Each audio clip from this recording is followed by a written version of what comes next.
E aí, pessoal, tudo bem? Professor Gabriel aqui. Bom, vamos para mais uma aulinha agora de espelho esférico. Galera, então, o que é um espelho esférico? Um espelho esférico nada mais é do que uma calota espelhada, né? É uma partezinha que eu vou pegar da esfera, aonde eu vou espelhar esse cara. Beleza. Como é que vai funcionar? Vocês estão vendo aí na tela que tem duas formas da gente espelhar essa calota. Com a parte de dentro ou com a parte de fora, tá? Se eu espelhar a parte de dentro, ou seja, aonde os raios de luz vão refletir pela parte de dentro dessa calota, eu vou chamar de côncavo, tá? Então vai ser um espelho côncavo. Se eu tenho um espelho esférico espelhado pela parte de dentro, é um espelho côncavo. Se eu espelhar a parte de fora, eu tenho um espelho convexo, tudo bem? Uma coisa bem importante é o seguinte: quando nós chegamos aqui nos elementos do espelho, para a gente entender como é que vai funcionar essa história, bom, quero que vocês entendam que todo espelho que é côncavo, né, todo espelho côncavo, ele tende a ser um espelho, né, espelho côncavo. Todo espelho côncavo, ele tende a ser o quê?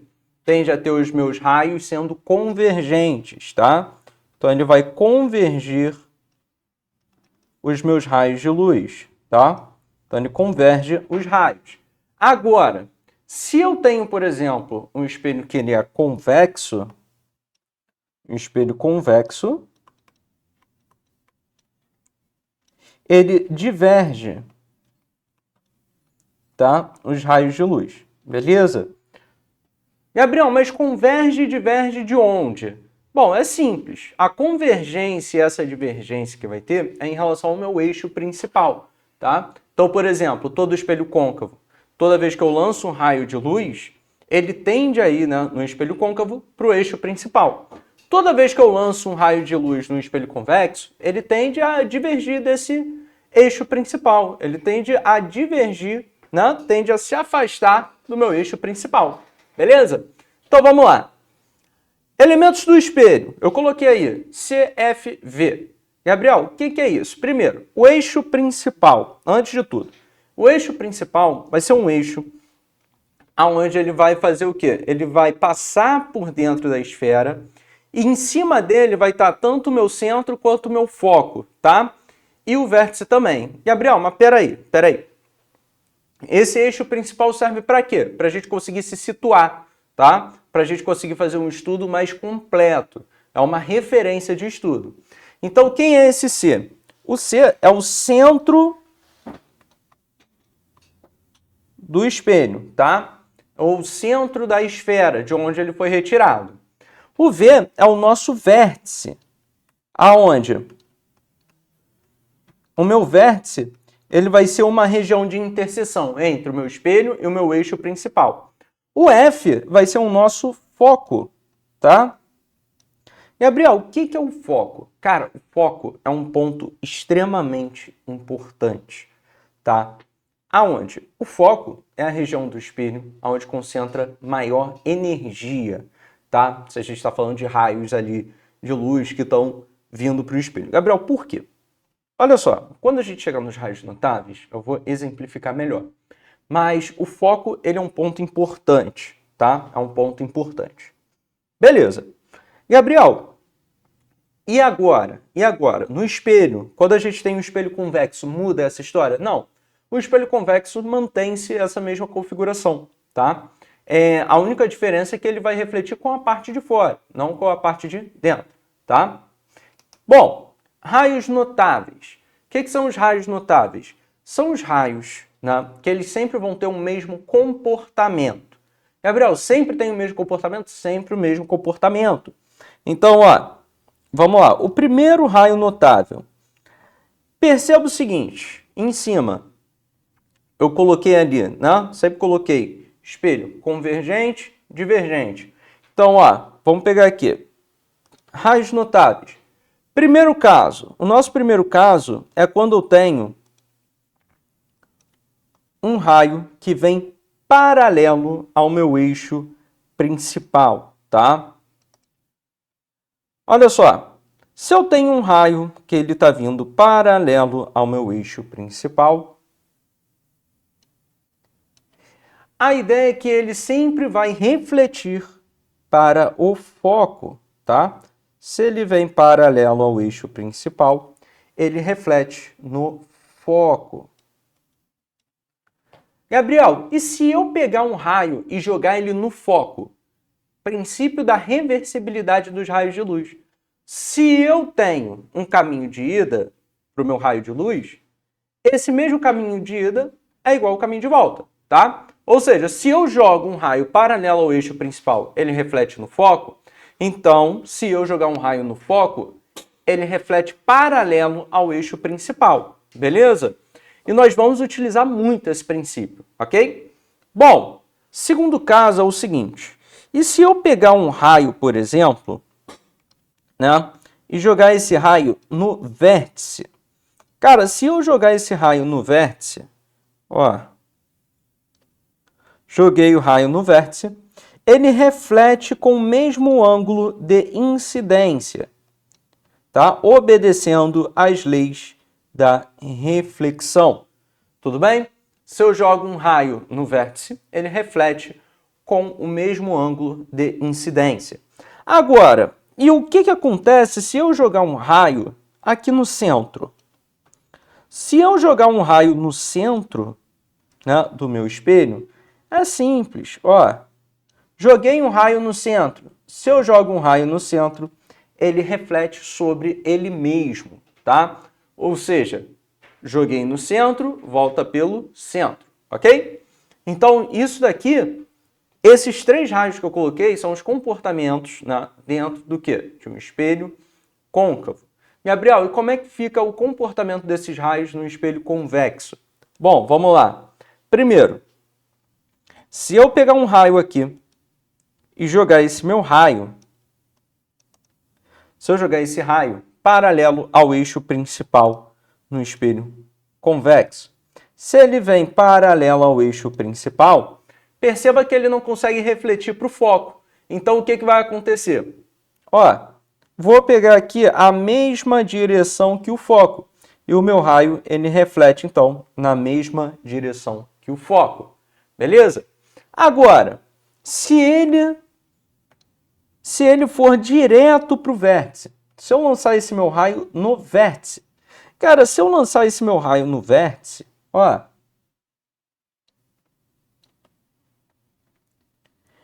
ele vai fazer exatamente a mesma coisa que antes.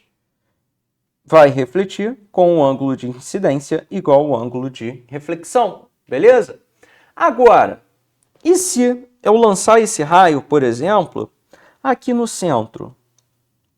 Se eu lançar o raio no centro, Gabriel, mas aqui, ó, ele não tem como chegar no centro. Então, ó, se não tem como chegar no centro, vou lançar na mesma direção e ele volta também na mesma direção, ok? Então, gente, raios notáveis são os raios que possuem sempre o mesmo comportamento, tá? São aqueles que a gente consegue sempre prever o que está acontecendo. Baseado nisso, a gente começa o estudo da formação de imagem, tá? Gabriel, como é que funciona a formação de imagem? Toda imagem, ela é formada a partir do quê? A partir do encontro de dois raios de luz ou, pelo menos, do encontro de dois prolongamentos de raios de luz. Gabriel, só encontrar os raios de luz? Isso. Só que os raios refletidos. Encontro do prolongamento dos raios refletidos, tá? Ou encontro dos raios refletidos. E aí a gente forma uma imagem. Olha aqui. Se você pegar, por exemplo, esse primeiro raio, esses meus dois raios aqui, ó, não vão, eu sei que esses raios refletidos não se encontram. Então, o que eu vou fazer? Vou usar o prolongamento. Ó, prolongamento veio paralelo ao eixo principal. Então, ó, vai refletir na mesma direção que o meu foco. Então, ó, beleza. E aqui, Gabriel, ó, vértice. O raio refletido no vértice vai conseguir encontrar com prolongamento ali? Não. Então, ó, pronto. Gabriel, houve aqui o encontro dos dois raios. Beleza, então nós temos o quê? Nós temos a formação de uma imagem. Show de bola? Gabriel, peraí. E as características dessa imagem? Gente, característica de imagem, na área de formação de imagem, é algo, assim, importantíssimo. Importantíssimo em qualquer concurso, tá? Então, olha só. O que eu posso dizer sobre essa imagem? 3 características. A respeito do seu tamanho, a respeito da sua orientação e natureza, tá? Então, ó, imagem. Vamos caracterizar primeiro a respeito do tamanho. Todas as imagens que nós teremos, né, todas elas vão ser caracterizadas dessa mesma forma. Tamanho, orientação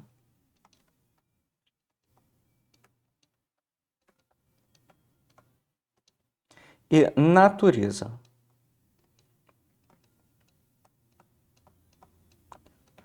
Gabriel, em relação ao tamanho, eu tenho que falar quanto vale o tamanho desse cara? Não, é uma comparação, tá? Então, vamos comparar o tamanho da imagem com o tamanho do objeto. Dizer se ele é maior, menor ou de mesmo tamanho que o objeto, tá? Então, vamos lá. Primeiro, sobre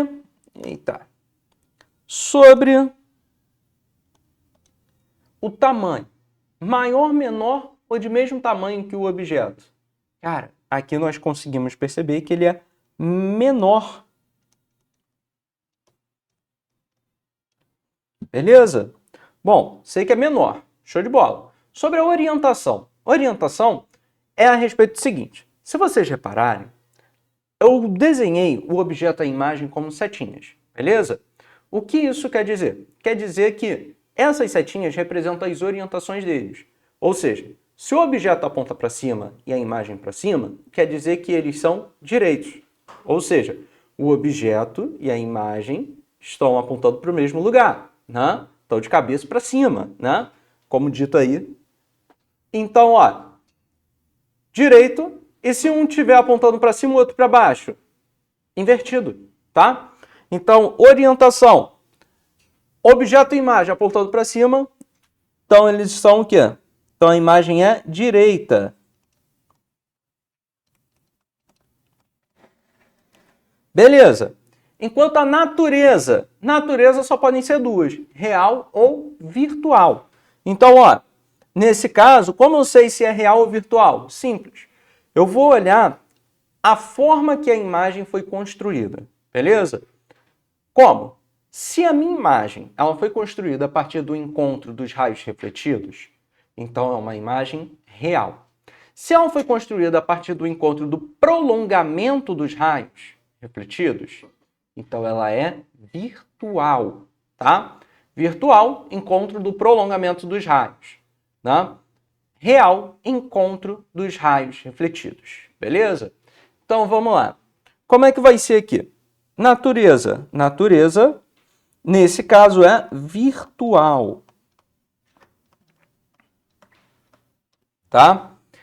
Então, essas são as características das imagens que são formadas no espelho convexo. Eu quero que vocês entendam o seguinte. Todo espelho convexo ele só tem um tipo de imagem para ser formada.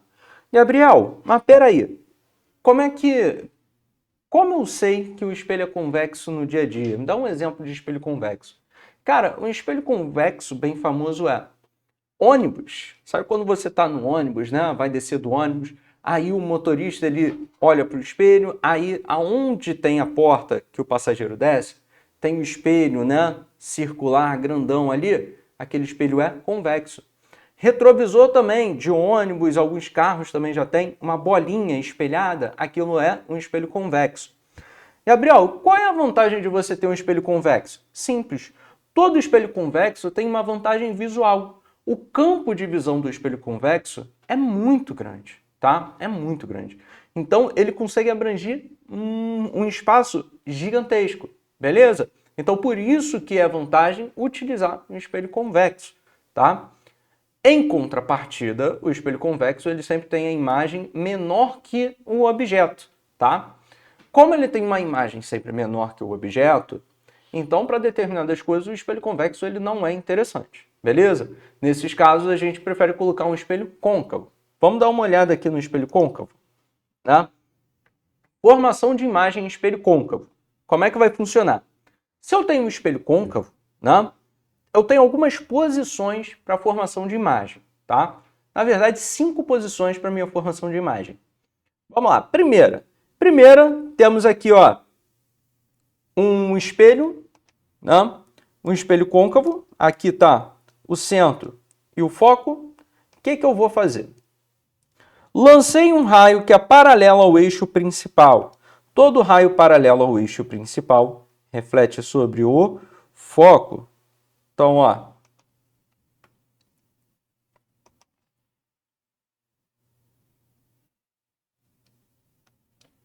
beleza. E aí que vai ficar o seguinte, ó. Todo raio que eu lanço no foco, princípio da reversibilidade dos raios, ó, volta paralelo ao eixo principal. Gabriel, teve o encontro dos raios refletidos. Exatamente. Então nós temos o quê? Formação de imagem, tá? Formação de imagem. Então essa é a nossa imagem. Show de bola? E aí, Gabriel? E aí que vai ficar o seguinte agora. Já que eu tenho a minha imagem formada, o que eu quero? Eu quero descrever esse cara. Então vamos lá. Informações a respeito da imagem.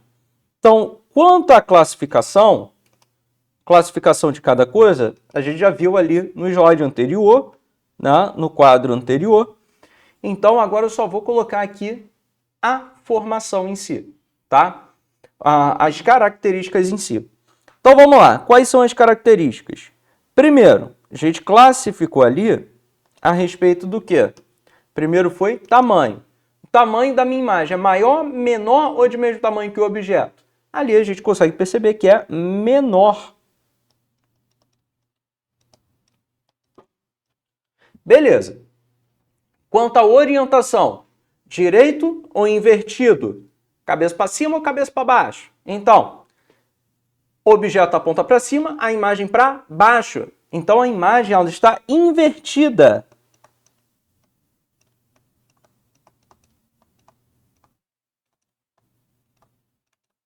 Beleza. Agora, se eu tenho um encontro do raio refletido de luz, encontro dos raios refletidos, isso caracteriza o quê? Uma natureza real virtual. Nesse caso, uma natureza real.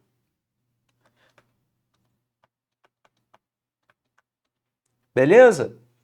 Agora, segundo caso. Segundo caso é quando ele está em cima do centro. Em cima do centro, como é que vai ficar? De novo, ó. Vou lançar 2 raios, um paralelo ao eixo principal, vai refletir sobre o foco. Beleza. Vou lançar outro aqui no foco, que volta paralelo ao eixo principal, formando uma imagem, tá? Aqui o desenho não ficou muito bom, mas vamos usar a imaginação. Olha só, temos a nossa imagem. E aqui, Gabriel, como é que vai ficar? Gente, toda vez que eu tenho o meu objeto no centro, olha só que legal. Ó, se o meu objeto está no centro, quais são as suas características? Primeiro, a imagem ela tem o mesmo tamanho, tá? Então, mesmo tamanho que o objeto, tá? Então, ela tem o mesmo tamanho. Segundo, direita ou invertida? Objeto para cima, imagem para baixo. Então, ela é invertida.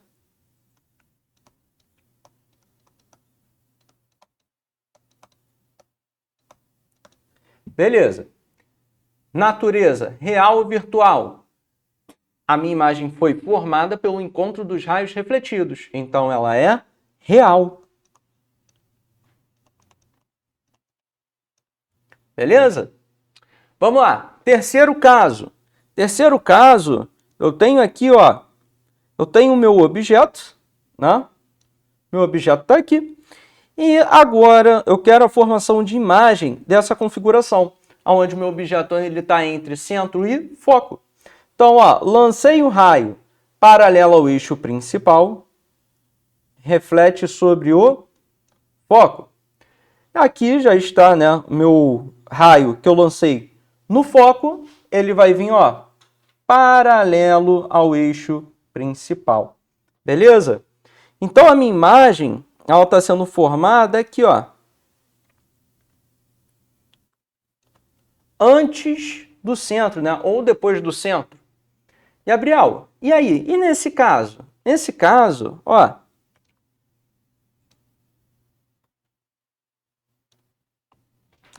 nesse caso teremos o seguinte, minha imagem, ela vai ter um tamanho maior que o objeto. Beleza? Maior que o objeto. Objeto para cima, imagem para baixo, então é invertida.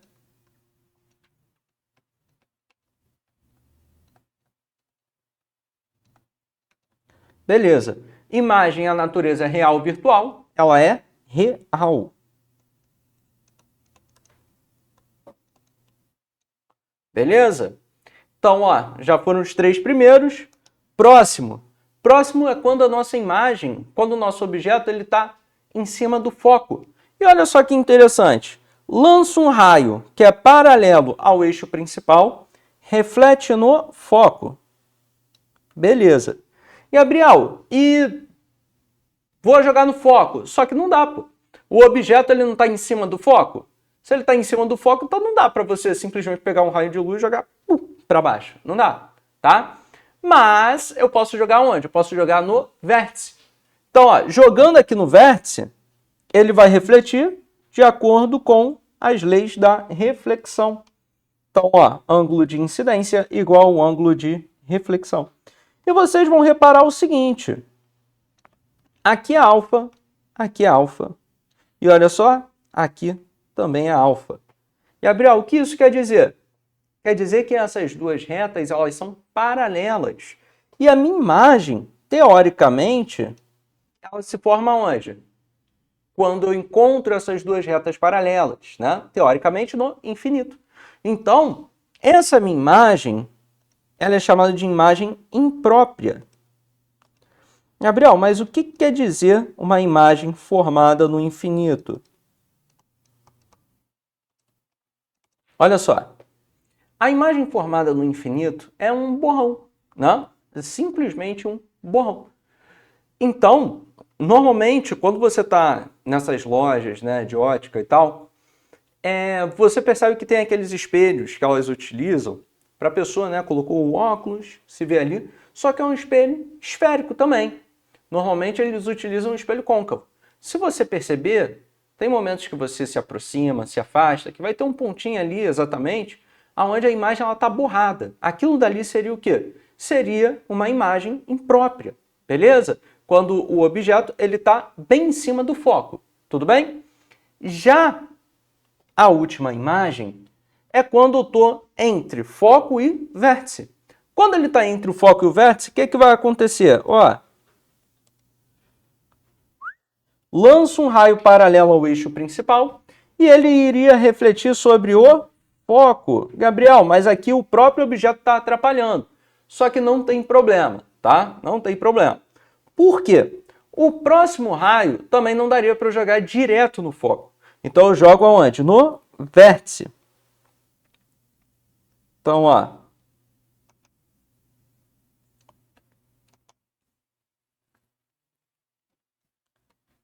Jogo um raio aqui.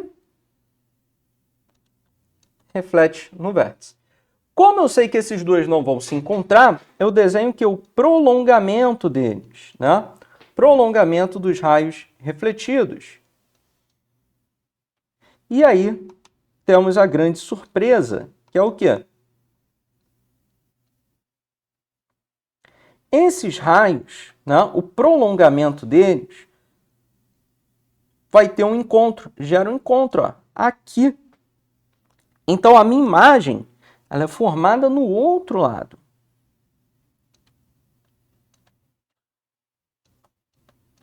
Aqui está a minha imagem, tá? E aqui, ó, tranquilo de analisar. Características da minha imagem. Características da minha imagem. Quais são? Vamos lá. Primeiro, quanto ao tamanho. Tamanho, já dá para ver ali que é maior que o tamanho do objeto. Sobre a minha orientação, direita ou invertida? Direita. Sobre a natureza real ou virtual. Ó, formada pelo encontro do prolongamento dos raios.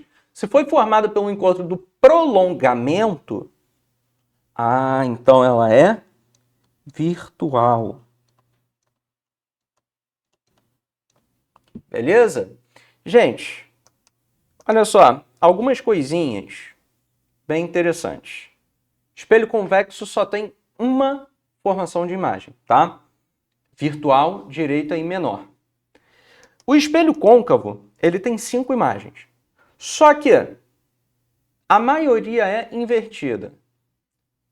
Tem a imprópria e nós temos aqui a única que é direita. Gente, toda imagem que é direita é virtual, tá? Se ela for maior que o tamanho do objeto, então é côncavo. Gabriel, e aí qual é a vantagem do espelho côncavo em cima do convexo? Simples. O espelho côncavo é o único tipo de espelho que consegue ampliar a imagem, tá? Então, se existe ampliação, se existe aumento, né, do tamanho da imagem em relação ao objeto, a gente já sabe que o espelho é côncavo.